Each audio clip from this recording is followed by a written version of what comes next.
अस्सलामुअलैकुम, मैं आपका अपना क्रेज़ी बच्चा। Welcome to my vlogs. I hope कि आप सब ठीक ठाक होंगे, फिट फाट होंगे, खुशबाश होंगे। अगर नहीं है तो मौला आपको खुश रखे। तो शेर याद आ रहा है, मगर शेर आज सुनाएंगे नहीं, फिर कभी नेक्स्ट व्लॉग में। तो और सुनाएं सब, कैसे जा रहे हो? मेरे व्लॉग सही से देखा करो। अगर अच्छे लगते हैं तो लाइक फॉलो और शेयर ज़रूर किया करो, नहीं भी लगता तो भी किया करो। अच्छा, बातें बाद में करेंगे फिर कभी, आप सीधा मुद्दे पे आते हैं। आज है यस्सु बादशाह की ईद। लास्ट संडे जो गुज़र के गया है वो साल के 33वां संडे था, जो कि इबादत का हो चुका था, रेगुलर इबादत का जो हमारी होता है। अब हम नए साल की तरफ जा रहे हैं, नए साल का आगाज़ कर रहे हैं, तो इसलिए आज का दिन जो है ना, आज का संडे वो है यस्सु बादशाह की ईद का संडे। आज हम उनका जुलूस निकालेंगे, यस्सु बादशाह की ईद का, इबादत होगी और आपको भी दिखाएंगे कि किस तरह इबादत होती है। सर्दी लग रही है, नहा के आया था ना, तो आपको साथ दिखाएंगे इबादत किस तरह की जाती है। तो उससे जो नेक्स्ट सैटरडे होगा ना, वो होगा आमद का सैटरडे। नए साल की तरफ हम अब जा रहे हैं, तो अब हमारे जो रेगुलर इबादत के संडे हैं वो ख़त्म हो चुके हैं और अब हम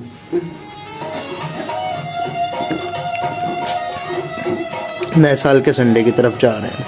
नया साल स्टार्ट होने वाला है, इसलिए आज का जो संडे होगा वो यस्सु बादशाह की ईद का संडे है, और उससे नेक्स्ट जो 4 संडे होंगे वो आमद के संडे होंगे 4। तो चलें, तब तक रेडी होते हैं, फ्रेश तो हो चुके हैं, फिर आपको चर्च चल के मिलते हैं और आपको दिखाते हैं कि इबादत कैसे होगी आज की।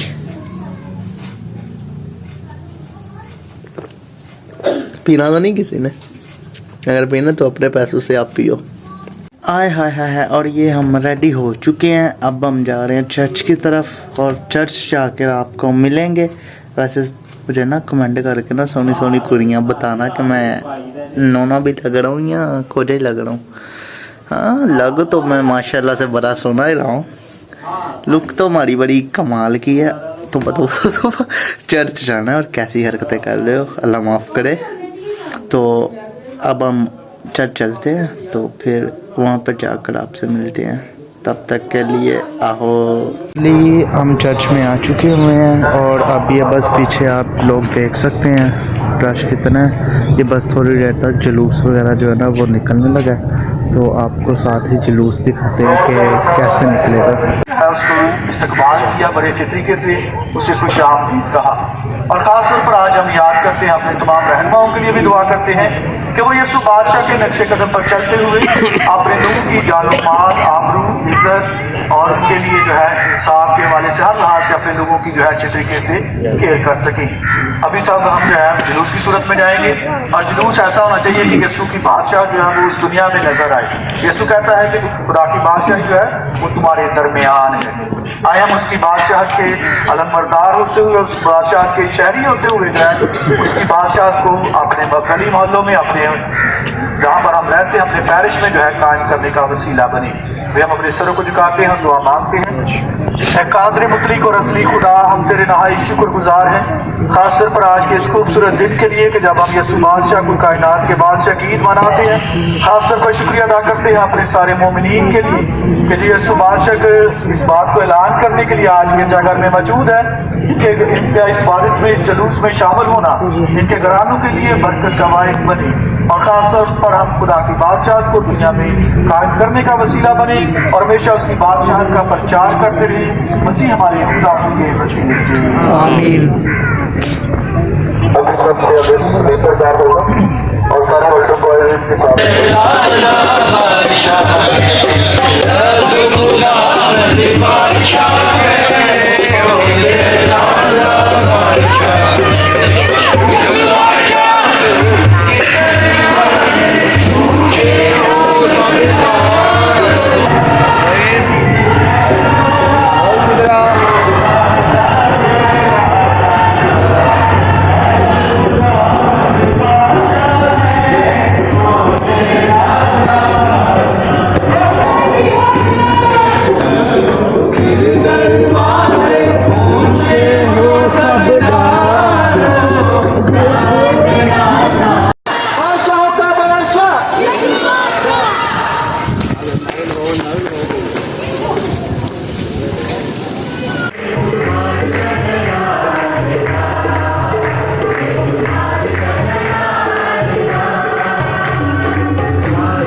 हमारे खुदा यीशु मसीह का फजल, खुदा बाप की मोहब्बत और कुदरत की शराकत आप सबके साथ हो, आपके साथ भी हो। अजीज मोमिनीन, मैं आप सबको और खास तौर पर सिस्टर ऑफ चर्च यूनिटी की सिस्टर्स को जो मेरे साथ यहाँ पर आई हैं, आप सबकी भरपूर तालीम खुशामदीद कहता हूँ।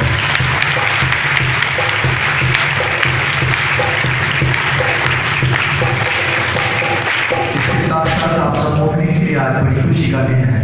क्या जब उस मुल्क के शहरी खासतौर पर बपतिस्मा के वसीले से काफिला में लिखा है, जब तक कोई नई सिरे से पैदा नहीं होता उसकी बादशाही में दाखिल नहीं हो सकता। हम सब बपतिस्मा के वसीले से नए सिरे से पैदा हुए और अब सब आपको पता है कि दुनिया का असूल है कि जो बच्चा जिस मुल्क में पैदा होता है उसका शहरी बन जाता है, और हम भी जो है इस बादशाह के जो है मेंबर है, उस मुल्क के जो है वो शहरी हैं जिसका बादशाह यीशु बादशाह है। इसलिए आप सब मोमिनीन को भी आज की इबादत में खुशामदीद कहता हूँ। आए तो हम वक्त करिए जब उसकी बादशाह को गिराने का काम नहीं करते, खुदा से मुआफ़ी मांगी। मैं कादिर खुदा, मैं आप सबके सामने करता हूँ कि मैंने अपने गुनाह किए हैं। मैं शकवारी आप फरिश्तों और मुकद्दसों आप सबके हमारे खुदा से मेरे लिए दुआ करें। कादिर खुदा हम पर रहम फरमाए, हमारे गुनाहों को मुआफ़ करे और हमें हमेशा की जिंदगी में दाखिल करिए। ऐ खुदा रहम कर, ऐ मसीह रहम कर, ऐ खुदा रहम कर। आप सब खड़े रहिए और दुआ के साथ मिलकर ग्लोरिया ने सभी मिलकर बहाल की जाए अपनी शफ़क़त से अता कर कि सारी खल्क़ गुलामी से रहाई पाकर तुझ अज़ीम मालिक की खिदमत और इबादत करी और लगातार तेरी हमद व सताइश करी। मसीह हमारे खुदा के वसीले से जो तेरे साथ रूह कुद्दस की वहदानियत में खुदा है और हमेशा से हमेशा तक जिंदा रहता और सल्तनत करता है। आमीन।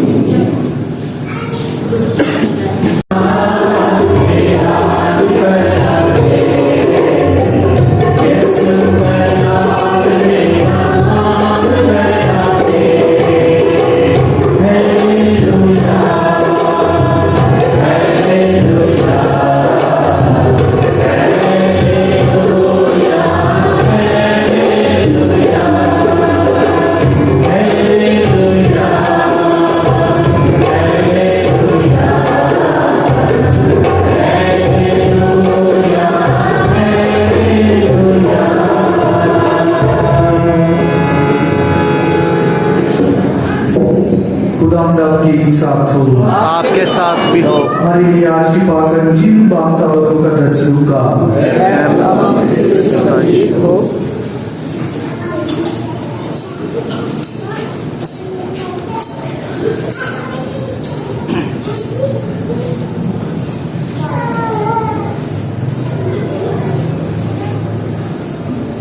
उस वक्त लोग खड़े यीशु को देख रहे थे और सरदार भी जो ठट्ठे मार मार कर कहते थे, किसने औरों को बचाया? अगर ये खुदा का मकबूल मसीह है तो अपने आप को बचाए। और सिपाहियों ने भी उस पर हंसी की और पास जाकर उसे सिरका देकर कहा, अगर तू यहूदियों का बादशाह है तो अपने आप को बचा। और उसके ऊपर यूनानी, लातीनी और अब्रानी हरूफ में किताबा लगाया गया था कि ये यहूदियों का बादशाह है। और एक बदकारों में से जो सलीब पर लटकाए गए थे उसे ताना देकर बोला कि क्या तू मसीह नहीं तो फिर अपने आप को और हमको भी बचा। लेकिन दूसरे ने झिड़क कर जवाब में कहा, क्या तू अब भी खुदा से नहीं डरता? हालांकि उसी सजा में गिरफ्तार है और हमारी सजा तो वाजिब है क्योंकि हम अपने कामों का खिलासा उठा रहे हैं, मगर इसने तो कोई बदी नहीं की। और उसने कहा, ऐ यीशु, जब तू अपनी बादशाही में आए तो मुझे याद करना।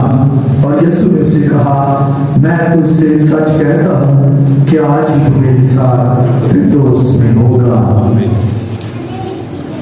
अंजील मुकद्दस के वसीले से हमारे गुनाह माफ किए जाएं। तेरी सताइश हो। आज यीशु कायनात के बादशाह की ईद है और खासतौर पर जब हम इस ईद को मनाते हैं तो इसके पीछे बहुत बड़ा मकसद है। अगर आपको याद हो तो पहले जंग अज़ीम कब हुई थी? पहली जंग अज़ीम 1914 से 18 के दरमियान हुई थी, ठीक है। दूसरी जो है और 1925 में जो है कलीसिया ने इस बात को महसूस किया कि जब यूरोप में मैसोलिनी और हिटलर का दौर था तो बहुत सी जंगें जो है वो जारी थी और बहुत से इंसानों का जो है खून बहाया गया था। तो 1925 में कलीसिया ने इस बात पर गौरव खोज किया कि यूरोप में लोग जो है वो अपनी सरजमीनों को, हदों को बढ़ाने के लिए जो है कौम पर कौम और एक नेशन जो है कौम जो है दूसरे पर जो है चढ़ाई कर रही थी, जंगें कर रही थी और सबकी कोशिश थी कि जो है अपनी अपनी हदों को जो है बढ़ाया जा सके। अजीज मोमिनीन, तो कलीसिया ने कहा कोई ऐसा दुनिया का हुक्मरान होना चाहिए जो उनके लिए कामिल नमूना हो कि जिसके नक्शे कदम पर चलते हुए वो अपने लोगों की अच्छे तरीके से जो है केयर कर सके, उनकी देखभाल कर सके। तो उन्होंने यीशु बादशाह की ईद का जो है वो आगाज किया। अब इस ईद के इफेक्ट्स हैं, इस ईद के असरात हैं कि यूरोप में जंग अज़ीम के बाद दुनिया का सबसे तवील जो अमन का दौर है उसका आगाज हुआ। और आज जंग अज़ीम के दौर के बाद कोई जंग नहीं लड़ी गई यूरोप में। ये जो ईद है इसके असरात है, इसका फल है कि इतना लंबा अरसा जो है यूरोप में जो है वो अमन देखने को जो है मिल रहा है। अजीज मोमिनीन, इस ईद को मनाने का मकसद ये है कि दुनिया के हुक्मरानों को बताया जाए कि हम अपनी सरजमीनों को बढ़ाए बगैर भी जो है अपनी कौम की अच्छे तरीके से देखभाल कर सकते हैं, उनकी जानो माल की हिफाजत कर सकते हैं और हम दुनिया में हुकूमत कर सकते हैं। अब जब यीशु बादशाह की बात की जाती है तो यहूदियों का ख्याल था, जब हम पहले बादशाह की बात की तो खुदा की तरफ से मौका मिला कि अगर तुम बादशाह की डिमांड करते हो, उन्होंने बादशाह की डिमांड की कि हमारे लिए कोई बादशाह बना, तो खुदा ने कहा कि वो तुम पर जुल्म करेगा, तुम पर टैक्स आयद करेगा। तो उन्होंने कहा फिर भी हमें बादशाह जो है वो चाहिए। अब यीशु बादशाह की जब बात की जाती है तो हम देख सकते हैं कि यहूदी कौम जो है वो ऐसे बादशाह के इंतजार में थी जो उन्हें रोमी जो है वो हुकूमत के जो है उसे गुलामी से जो है वो आजादी दिलाएगा। अब इस बात का हम देख सकते हैं कि जब फरिश्ता मकस्सा मरियम के पास आता है तो क्या कहता है उसे, वो क्या कहता है, खुदा ताला का बेटा कहलाएगा और उसके बाप दाऊद का तख्त उसे देगा और वो याकूब के घराने में अब तक क्या करेगा, सल्तनत बादशाह करेगा और उसकी बादशाह का इख्तिताम ना होगा। मजूसी जब है वो भी बादशाह के पास यही इतला कर लेकर जाते हैं कि एक बादशाह जो है वो पैदा हुआ है। और उसके साथ साथ देखते हैं जब उस जगह पर पहुंचते हैं, सितारा उनकी रहनुमाई करता है, तो कौन से तीन तोहफे लेकर जाते हैं? सोना, नूर और लुबान। सोना किस बात की अलामत है? बादशाह की। नूर किस बात की अलामत है? यीशु की मौत की। ठीक है। और तीसरा लुबान यीशु के काहिन होने की। लुबान जो है काहिन चढ़ाता है, यीशु के काहिन होने की अलामत है। और वो भी जो है वहां पर हम देखते हैं कि यीशु के पैदा होने से पहले फरिश्ता जो पैगाम देता है उसमें भी बादशाह, उसके बादशाह होने का ऐलान किया जाता है। जब मजूसी जो आते हैं वो भी उसके बादशाह होने के बारे में बताते हैं। और इसी तरह यीशु से भी जब लोग सवाल पूछते हैं कि खुदा की बादशाही कब आएगी, तो उसने क्या कहा? खुदा की बादशाही कहाँ है? खुदा की बादशाही तुम्हारे दरमियान है, वो नमूद की तरह नहीं आएगी। खुदा की बादशाही तुम्हारे दरमियान है। और ऐसे मोमिनीन, खुदा की बादशाही है क्या? हमारे बाप की दुआ में भी हम कहते हैं कि तेरी बादशाही आए। तो खुदा की बादशाही है क्या? कैसे आनी है? कैसे क्या रहता है? बरकरार रहता है। और हम भी वैसी ही बादशाही कायम करना चाहते हैं दुनिया में कि जैसे आसमानों में खुदा की मर्जी पूरी होती है, वैसे ही जमीन पर जहां पर भी खुदा की मर्जी पूरी होती है, वहां पर खुदा की बादशाह क्या हो जाती है? कायम हो जाती है। जहां पर भी खुदा की मर्जी पूरी होती है, वहां पर खुदा की बादशाह कायम हो जाती है। जैसे मुकद्दस मरियम के जब वाक्य में देख सकते हैं, जैसे ही मुकद्दस मरियम ने कहा मेरे लिए तेरे कौल के, वहां पर खुदा की बादशाह पूरी कायम हो। जहां पर भी क्योंकि वो तुम्हारे दरमियान है। और यीशु ने भी कहा कि मेरे लिए जैसा मैं नहीं बल्कि जाता, जैसा तू जाता है वैसा ही मेरी मर्जी नहीं बल्कि तेरी मर्जी पूरी हो। और जब उन्होंने पूछा, सरदार कायम और लोगों ने पूछा कि क्या तू बादशाह है, तो यीशु ने क्या कहा? तू खुद ही कहता है, तू खुद ही कहता है। और इस मोमिन ये खुदा की बादशाही जो है वहां पर पूरी हो जाती है जहां पर हम खुदा की मर्जी को बचा लाते हैं। अब यही भी गुनाह भी यही था कि इंसान ने किसकी मर्जी को पूरा करना चाहा? खुदा की को अपनी आदम ने किसकी मर्जी को पूरा करना चाहता है? आदम किसकी मर्जी को पूरा करना चाहता था? खुदा की मर्जी को पूरा करना चाहता था, लेकिन शैतान ने आदम ने खुद ही किया है। शैतान तो कोशिश करता रहता है। हम डिसीजन आखिरी हमारा होता है, डिसीजन हमारा होता है, शैतान का नहीं होता। वो हम डिसीजन लेते अपनी आजाद मर्जी के साथ, हम डिसीजन लेते। आदम ने किसकी मर्जी को फिर पूरा करना चाहता था? अपनी मर्जी को। यही गुनाह था। और खुदा की बादशाही को दोबारा रिन्यू करने के लिए, दोबारा लेकर आने के लिए जो है जरूरी है कि खुदा की मर्जी को क्या किया जाए? पूरा किया जाए। और अक्सर जो है खुदा की मर्जी को पूरा करने के लिए हम तैयार हैं, मुश्किल है। तो हमारी आ रही परेशानी आ रही होता है, आसान होता है, मुश्किल होता है। कोशिश कर सकते हैं लेकिन मुश्किल होता है। लेकिन फिर भी हम जो है हम एक दूसरे को तसल्ली देते हैं, दिलासा देते हैं कि खुदा की मर्जी पूरी है, खुदा की मर्जी ऐसी है। और इस मोमेंट में याद रखिए यही वो खुदा की बादशाह को कायम करने का जो है काम हमें सौंपा गया। अब देखते हैं कि यीशु जो है वो जब वो पकड़ने के लिए आता है, पकड़वाए जाने के लिए आता है, मगर यरूशलेम में दाखिल होने से पहले देखते हैं कि वो किस पर सवार है? गधे पर, गधे के बच्चे पर सवार है। दुनिया के हुक्मरान जो है बादशाह किस चीज पर सवार होते हैं? घोड़े पर सवार होते हैं। और घोड़े पर जो है जंग लड़ी जाती है। और यीशु जो है वो गधी, ये खास किस्म की एक नस्ल है जो गधी के बच्चे की, जिस पर वो सवार है, जो अमल के लिए इस्तेमाल की जाती है। ठीक है, यानी दुनिया के बादशाह जो है वो तलवार लेकर आते हैं, जंगे लड़ने के लिए आते हैं, लेकिन ये वो बादशाह है जो अमन का बादशाह है, जो सलामती का बादशाह है। अब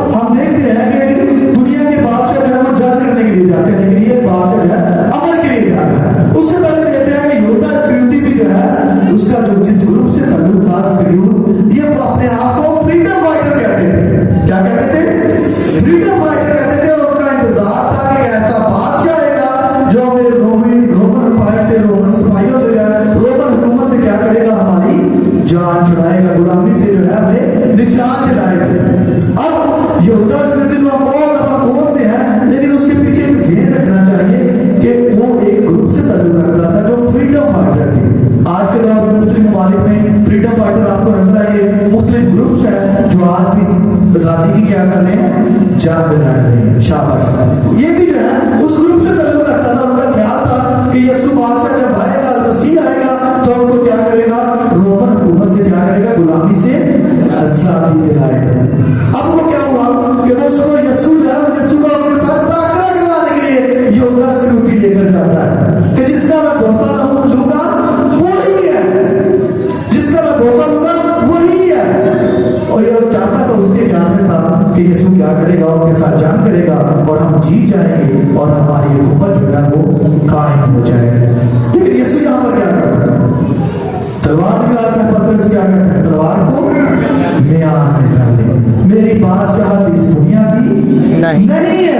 अगर मेरी बादशाहत इस दुनिया की होती तो मेरे शरीर क्या करते, जंग लड़ते। और खुदा ने फरिश्तों की फौज भेज देता आसमानों से। असीस मोमिनीन, यीशु जान गया था कि जिस तरह दुनियावी बादशाह सोचते हैं उसकी बादशाह वैसी नहीं है। दुनियावी बादशाह क्या होते हैं, चंद साल तक रहते हैं, चंद एक खास हद तक जो है उनकी जो है वो क्या कहते हैं हुकूमत होती है, और चंद सालों की होती है, उसके बाद क्या हो जाती है, खत्म हो जाती है। लेकिन यीशु ने जो है ये जंगों वाली हुकूमत, एक दूसरे पर जो है कब्जा करने वाली हुकूमत से जो है हमारे निकाल दिया है। यीशु ने ये नहीं कहा कि असला लेकर हजारों के साथ जो है लोगों पर हुकूमत की जाए। ये बाम बादशाह जो है चाहे दूसरे मुल्क की गुलामी से लोगों को छुड़ाते हैं, लेकिन यीशु ने कौन सी गुलामी से छुड़ाया? सबसे पुराना दुश्मन कौन था? नहीं, सबसे पुराना दुश्मन कौन था? ना, मौत, गुनाह जो है। खुदा यीशु मसीह ने गुनाह से, मौत की गुलामी से जो है हम सबको आजादी दिलाई है, जिसे कोई दुनिया का बादशाह जो है नहीं दिला सकता। यीशु ने जो है हम सबको मौत की गुलामी से आजादी दिलाई है। ये सबसे बड़ी बात है, ये सबसे बड़ा काम है जो यीशु बादशाह ने किया है दुनिया। और अजीज मोमिनीन, आज भी देख सकते हैं कि दो डाकू जो है उसके साथ जो है दाएं और बाएं। एक दफा का जिक्र है, एक बुजुर्ग जो है बड़ा फेमस था, बड़ा हिकमत से भरपूर है। उसके हाथ में, उसके पास एक नौजवान आता है और उसके हाथ में चिड़िया होती है। अब वो आकर उससे उनको कहता है, बुजुर्ग को, मैंने सुना है कि तू बड़ा हिकमत से भरपूर है, बता मेरे हाथ में चिड़िया जो है वो जिंदा है या मुर्दा है? ये कहता है, जो बुजुर्ग था वो अक्लमंद था, उसने कहा अगर मैंने कह दिया जिंदा है तो इसने क्या करना, उसकी गर्दन मरोड़ कर उसे मार देना है। और अगर मैंने कह दिया मुर्दा है, इसने क्या करना है, उसे आजाद कर देना है। अब बुजुर्ग समझदार था, उसने जवाब दिया कि बेटा ये तेरे हाथ में, बेटा ये तेरे हाथ में है। चाहे तो चिड़िया को मार दे, चाहे तो इसे जिंदा छोड़ दे। अजीज मोमिनीन, यीशु के साथ दो डाकू हैं, एक उसके दाएं और बाएं। दोनों के पास सेम वक्त है, सेम गुनाह उन्होंने किया है, दोनों के सेम फासले पर है, और एक उसमें से निजात पा जाता है और एक हमेशा के लिए मौत का वारस बन जाता है। वक्त सबके पास सेम है। ये दोनों जो है हम दो ग्रुपों की नुमाइंदगी कर रहे हैं कि कुछ लोग जो है वक्त से फायदा उठा कर रहे हैं। ये पहला डाकू जो है वो चिढ़ता है, यीशु को चैलेंज करता है कि अगर तू मसीह है तो खुद भी बच और मुझे भी बचा। उसके जेब में वही बादशाह का ख्याल था कि जो जंगे करके जो है हमें जिताएगा। अब दूसरा क्या कहता है कि हमारी सजा तो आज भी, हम अपने कामों का खमियाजा उठा रहे हैं, लेकिन इसने तो कोई गुनाह नहीं किया। वो यीशु की मसूमियत की तरफ इशारा करता है और यीशु से क्या कहता है, और वो यीशु से कहता है कि जब तू अपनी बादशाही में आए तो मुझे याद करना। और यीशु से क्या कुछ कभी सुनाता है, तू आज ही मेरे साथ फिर दोस्त में होगा। ये डाकू है, इसके पास एक ही क्वालिटी थी, एक ही हुनर था, जो लूटता था, जो लोगों के सामान लूटता था, डाके डालता था। आज वो खुदा की बादशाह भी लूट कर ले गया, आज वो खुदा की बादशाह भी लूट कर ले गया। और इस मोमिनीन, यही वो हुनर है, यही वो तरीकेकार है कि हम भी यीशु की बादशाह पर यकीन रखकर जो है हमेशा की जिंदगी के वारिस बन सकते हैं। आज जब हम खासतौर पर अपनी कलीसिया में चढ़ बादशाह की बात करते हैं तो दुनिया में बादशाह का आपको पता खात्मा हो चुका है। कौन कौन से मामलों में किसी में बादशाह है? बरतानिया में है, लेकिन जमहूरी निजाम बरतानिया का, अच्छा बरतानिया के आप जो कह रहे हैं बादशाह है, लेकिन बरतानिया का ही जमहूरी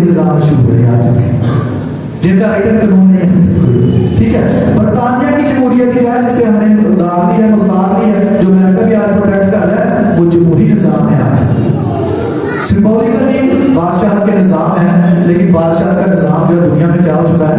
खत्म हो चुका है। अब बादशाह का निजाम कोई भी पसंद नहीं करता। अब दुनिया नहीं पसंद कर रही तो चर्च क्यों देना चाहता है बादशाह का निजाम? चर्च क्यों देना चाहता है? अगर आप देखें तो कलीसिया में कहीं बादशाह खुदा की बादशाह का निजाम नजर आता है? कहां पर नजर आता है? वेटिकन का नाम सुना है? वेटिकन का नाम सुना है जहां पर पोप सब रहते हैं? अच्छा, अब ये देखिए कि खुदा की बादशाह जगहों के बगैर कैसे जीती जा सकती है, कैसे कायम की जा सकती है। अब वेटिकन 100 एकड़ का मुल्क है। कितने? 100 एकड़। 100 एकड़ का मुल्क है। मैं वहां पर तकरीबन 6 साल रहा हूँ। चार दफा आजम से मिलने का मौका मिला। हजारों बार मैंने देखा है करीब से। लेकिन अब देखिए कि वेटिकन जो है, जो 100 एकड़ का मुल्क है, लेकिन उसका झंडा जो है आज भी पूरी दुनिया में लहराया जाता है। आपने जब पापा आजम दुबई में गए थे फरवरी 2019 में, तो आपने देखा था कैसे उनका शाहाना इस्तकबाल किया गया।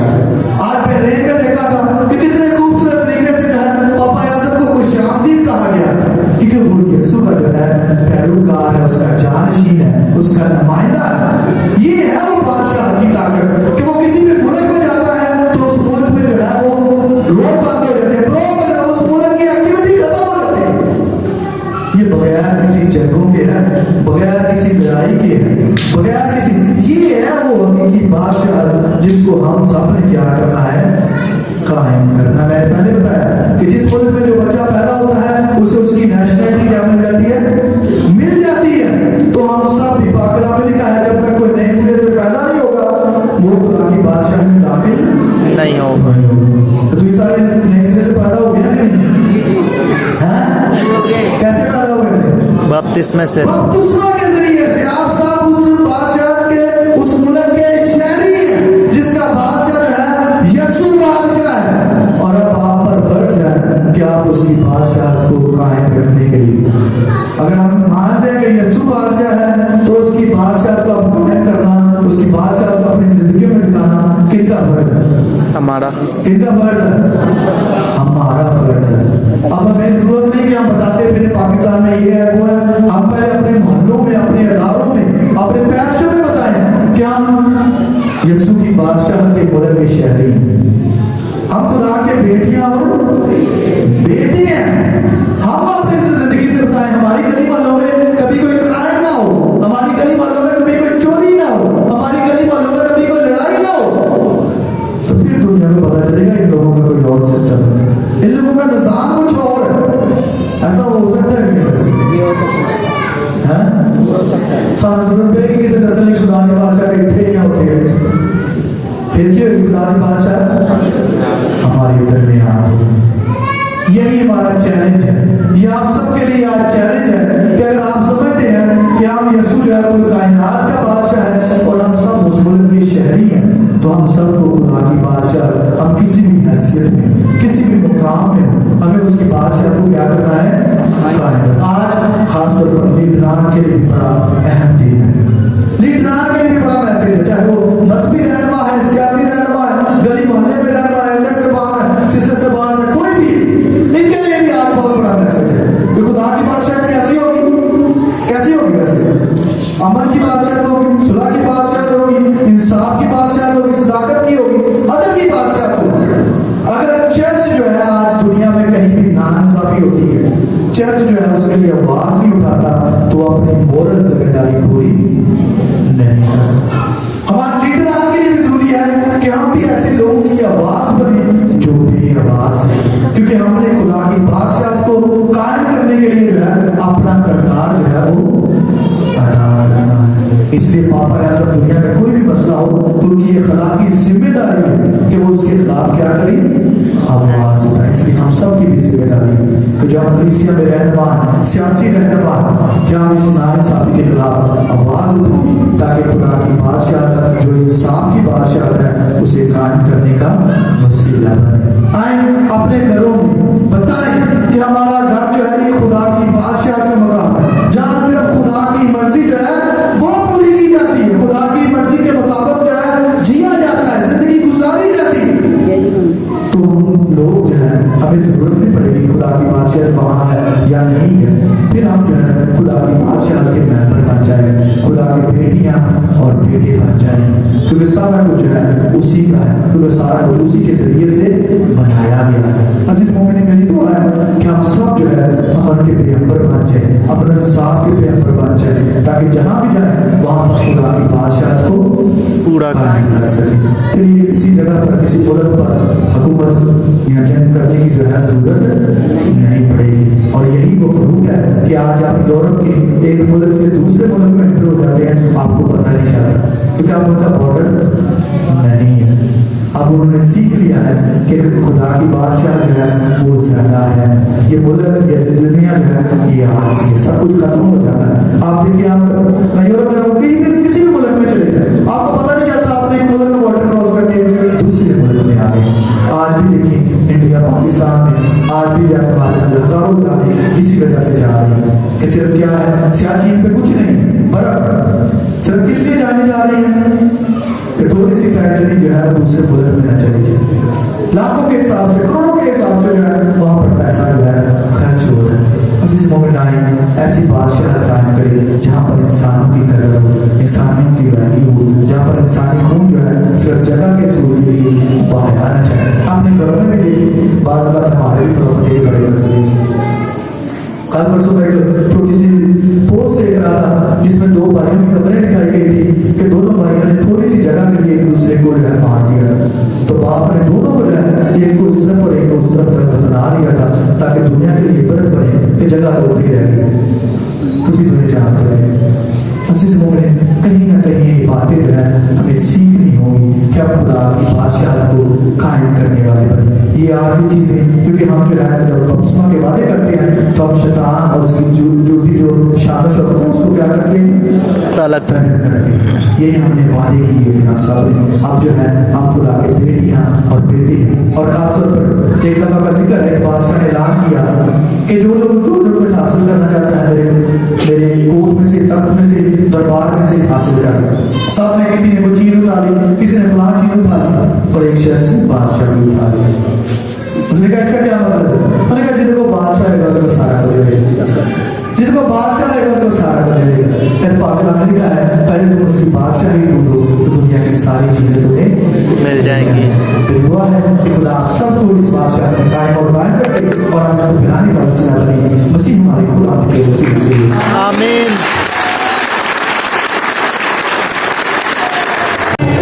बादशाह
तेरा बेटा तमाम कौमों को अमन और इत्तेहाद की नेमतें दिलाई, जो कि तेरे साथ हमेशा से हमेशा तक जिंदा रहता और सल्तनत करता है। खुदा आपके साथ हो। हम खुदा की तरफ ध्यान लगाएं। हम ध्यान लगाते हम हैं। खुदा अपने खुदा का शुक्र करें। ये वाजिब और दुरुस्त है। ये वाकई वाजिब और नहायत मुनासिब है दुरुस्त बाप कि हमारे वक्त और हर जगह तेरा शुक्र अदा करें। तूने अपने इकलौते बेटे हमारे खुदा यीशु मसीह को शादमानी के तेल से मसा करके अपनी काहिन और कुल कायनात का बादशाह मुकर्रर किया, ताकि उसने भी कुर्बान गाह पर सलामती का बेऐब ज़बीहा बने और तमाम बनी नौ इंसान के लिए मुकम्मल तौर पर कुर्बानी चढ़ाए, और इस तरह कुल मखलूकात को अपनी हुकूमत के ताबिया करके एक ऐसी आलमगीर बादशाह तुझ असीम और जलील खुदा के हवाले करे, जो सच्चाई और जिंदगी, पाकीज़गी और फजल, इंसाफ, मोहब्बत और सलामती की बादशाह हो। इसलिए हम फरिश्तों और आसमान के तमाम बाशिंदों के साथ ये कहते हुए तेरी हमदो सना करते हैं, कदूस कदूस कदूस लश्कर के खुदा, आसमान और जमीन तेरे जलाल से ममलूक है। हाल में बाला पर होशाना, और क्या वो जो उनके नाम से आता है, हाल में बाला पर होशाना। मेहरबान बाप वाकई कदूस है, तो पाक है, और हमारी पाक चीज से आदि हमारे अपने लोगों की दुआएं कबूल कर। पाक रूह को भेज ताकि नजराने पाक और मुतबरिक हों और हमारे खुदा यीशु मसीह का बदन और खून बने। उसने दुख उठाने के लिए तैयार होकर अपने हाजिर खाने के मौका पर रोटी ली। उसने शुक्र किया, रोटी तोड़ी और ये कहकर अपने शागिर्दों को दी कि तुम सब इसमें से लो और खाओ, ये मेरा बदन है जो तुम्हारे लिए दिया जाएगा। मेरे खुदावन, ऐ मेरे खुदा।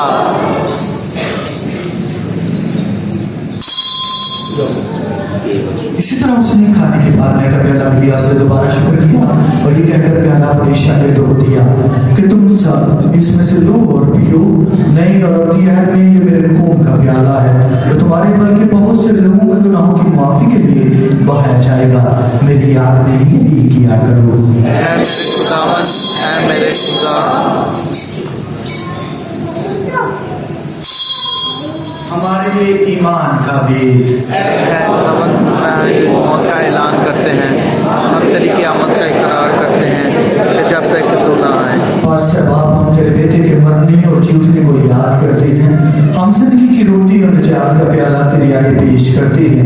हम तेरा शुक्र अदा करते हैं कि तूने हमें इस लायक समझा कि तेरे सामने हाजिर होकर तेरी इबादत करें। हम आज इसी के साथ इल्तिजा करते हैं, पहुँचते कि हम उसी का बदन और खून लेकर रूह कुदस की तासीर से आपस में बने।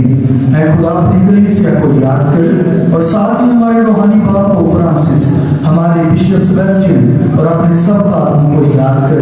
तेरी कलीसिया तमाम दुनिया में फैली हुई है, इसे कामिल मोहब्बत अता फरमा।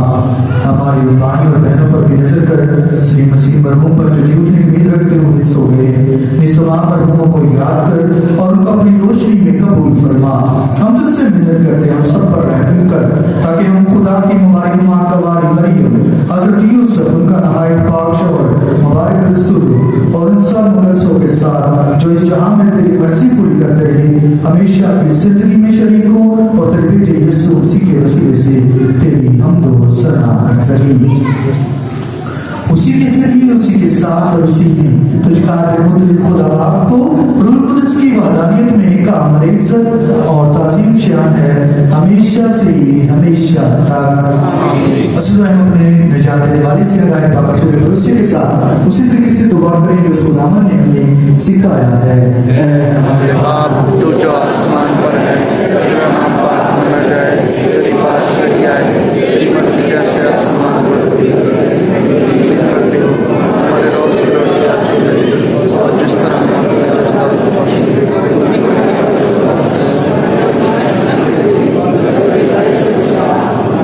खुदा, हम तुझसे मिन्नत करते हैं, सब दुनिया से बचाए, तुम्हें सलामती बख्श, ताकि हम तेरी शफ़क़त की तौफीक से अपनी मुबारक उम्मीद के पूरे होने और मसीह के आने का इंतजार करते हुए हर वक्त गुनाहों से आज़ाद और मसीह से महफूज रहें।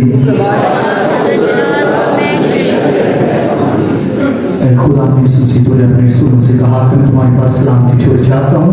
मैं अपनी सलामती तुम्हें देता हूँ, हमारे गुनाहों पर नहीं बल्कि अपनी कलीसिया के मान पर नजर कर और उसे वो सलामती और इत्तेहाद बख्श जो तेरी मर्जी के मुताबिक है। और जिंदा खुदा की सलामती आप सबके साथ हो। आपके साथ भी। आए एक दूसरे की सलामती चाहें।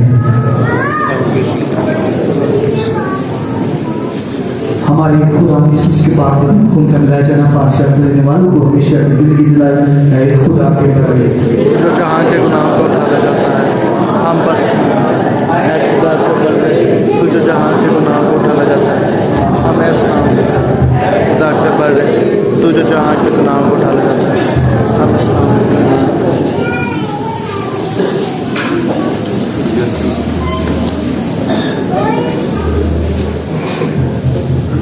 ये है खुदा का बर्रा जो जहाँ के गुनाहों को उठाया जाता है। मुबारक है आप सब जिस बर्रे की ज़ियाफत में बुलाए गए।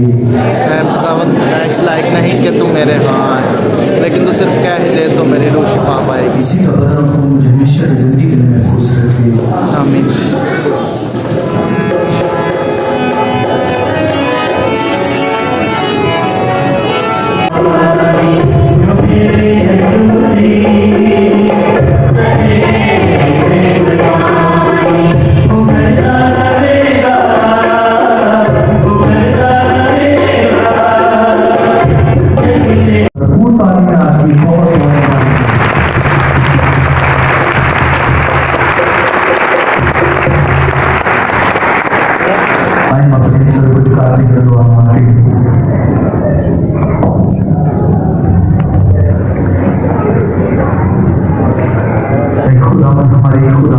हम जिंदगी की रज़ा हासिल करके दूसरे से जा करते हैं अता करके हम कुल कायनात के बादशाह मसीह के फख्र के साथ खिदमत करें और इस आसमानी मस्जिदों में उसी की बादशाह के शरीक होने के काबिल हों जो तेरे साथ हमेशा से हमेशा तक जिंदा रहता और सरदर्द करता है। आमीन। आपके साथ और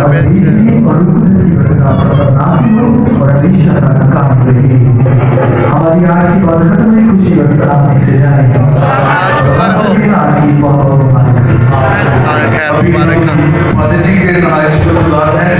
चर्च ख़त्म हो चुका है और अब बड़े ज़ोरों की भूख लगी हुई है मुझे भी और पेट में बड़ी गुरगुर हो रही थी चर्च बैठे ही। तो ना अब घर चल के ना नाश्ता करेंगे। चर्च तो ख़त्म हो चुका हुआ है, बाहर आ गया था मैं। अब फादर और सिस्टर्स भी जा रहे हैं तो अब हम भी घर चल के नाश्ता वगैरह करते हैं। तब तक के लिए अल्लाह हाफिज़। तो आपको मिलेंगे नेक्स्ट व्लॉग में नेक्स्ट संडे, आमद के इतवार वाले, आमद के पहले इतवार को। तब तक के लिए सी यू, टाटा, खुश रहो, आबाद रहो, लाइक करते रहो, फॉलो भी करते रहो।